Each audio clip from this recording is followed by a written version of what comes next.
ट्रेनों में केवल एसी फर्स्ट, एसी सेकेंड और एसी थर्ड श्रेणी में ही सफर का विकल्प होगा। यानी ये सभी केवल राजधानी एक्सप्रेस जैसी ट्रेनें होंगी जिनमें बैठकर या बिना एसी के सफर करने का विकल्प नहीं होगा।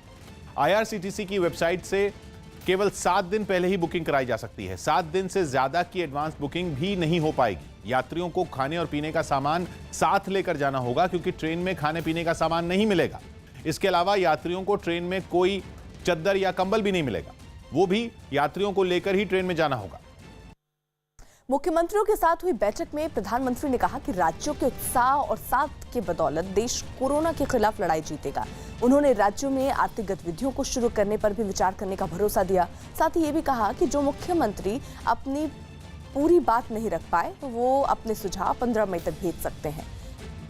5 घंटे से भी ज्यादा चली बैठक में प्रधानमंत्री ने 17 मई तक जारी लॉकडाउन के बाद की व्यवस्था पर भी सभी राज्यों के मुख्यमंत्रियों से चर्चा की। पीएम ने कहा कि कोरोना के बाद एक नई जीवन शैली विकसित होगी और जीने का नया मंत्र जन से लेकर जग तक होगा, यानी व्यक्ति से लेकर संपूर्ण मानवता तक। साथ ही उन्होंने गांवों को कोरोना मुक्त रखने के लिए सभी से प्रयास करने की अपील की। इस बैठक में महाराष्ट्र, पश्चिम बंगाल, तेलंगाना और पंजाब समेत कुछ राज्यों ने लॉकडाउन को 17 मई के बाद भी बढ़ाने का सुझाव दिया, जबकि बिहार के सीएम नीतीश कुमार ने कहा कि रेल सेवा को अभी शुरू करना नहीं चाहिए था। नीतीश कुमार ने भी पीएम से लॉकडाउन को बढ़ाने की अपील की है।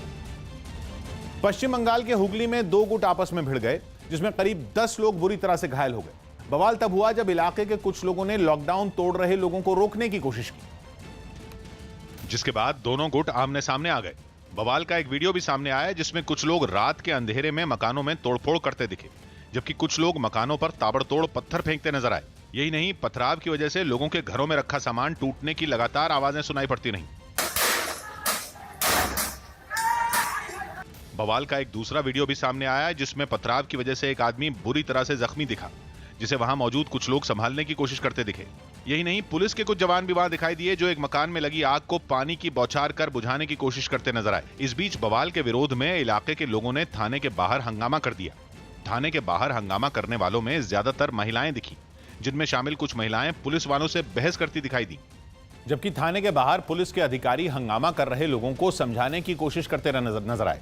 लेकिन लाख समझाने के बाद भी लोग शांत नहीं हुए और इलाके में हुए बवाल के विरोध में थाने के बाहर लोग हंगामा करते रहे। हालांकि बाद में लोगों को शांत करा लिया गया, लेकिन अगली सुबह 2 गुटों के बीच हुए बवाल की डरा देने वाली तस्वीरें सामने आई। रात में हुए पथराव की वजह से कई मकानों को भारी नुकसान पहुंचा। एक मकान के अंदर तो सारा सामान बिखरा दिखाई दिया। घर तोड़ दिया, पूरा घर में सब तोड़ दिया, सब टीवी तोड़ दिया, घर में पैसा कौड़ी सब छीन के ले गया। लोगों का आरोप है कि उनके घरों में तोड़फोड़ की गई और घर में घुसकर उनके साथ मारपीट की गई, लेकिन पुलिस ने उनकी कोई मदद नहीं की। मार रहा था पुलिस का सामने, पर पुलिस तो भी हम लोग को खड़ा होकर नहीं देखा। कोई पुलिस तो घूम के चल जा रहा है, चल गया है। बचाओ किए मगर कोई नहीं बचाया यहाँ। इस घटना के लिए बीजेपी ने प्रदेश की मुख्यमंत्री ममता बनर्जी को जिम्मेदार ठहराया और उनसे इलाके में शांति बहाल करने की अपील की। ममता बनर्जी से आग्रह करूंगा, आप पुलिस मंत्री हैं, पर्दे के पीछे से बाहर आइए और तेलनी पड़ा